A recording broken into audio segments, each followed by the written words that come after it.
Consumed with curiosity, Daniel Halbrook could no longer ignore the shadows surrounding his late wife.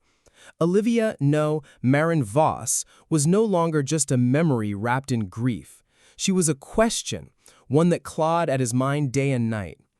Determined to uncover the truth, Daniel reached out once more to the private investigator who had first shattered his reality.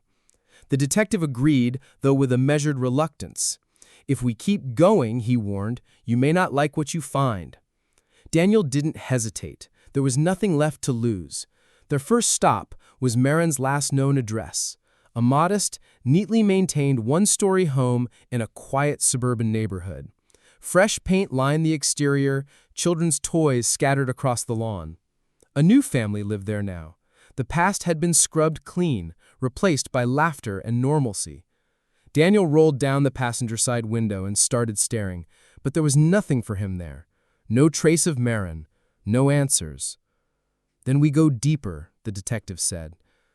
They arrived at Belrose Avenue. Daniel exited the passenger side door and scanned the neighborhood, then the house.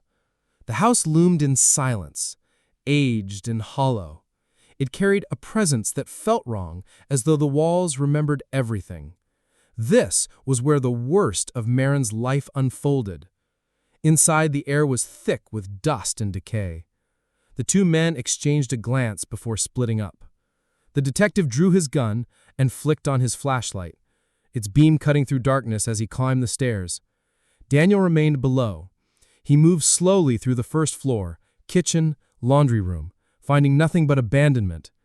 Cabinets hung open, rusted appliances sat unused. Everything felt lifeless.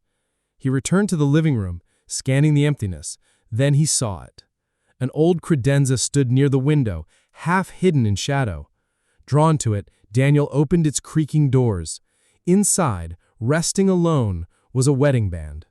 Gold, elegant, untouched by time. His breath caught. He picked it up, clenching it tightly before slipping it into his coat pocket, as if afraid it might vanish. Upstairs, the detective moved with precision, clearing each room. In a bedroom closet, he found several cardboard boxes stacked neatly, papers spilled from within, documents, records, fragments of a life carefully hidden. "Daniel," he called. Daniel rushed upstairs. Together, they examined the contents briefly. Names, dates, unfamiliar histories, pieces of Marin's past. Without speaking, they carried the boxes outside, loading them into the trunk. The weight of them felt heavier than paper. As they drove away into the night, neither man spoke. The truth was closer now, and far more dangerous than either had imagined.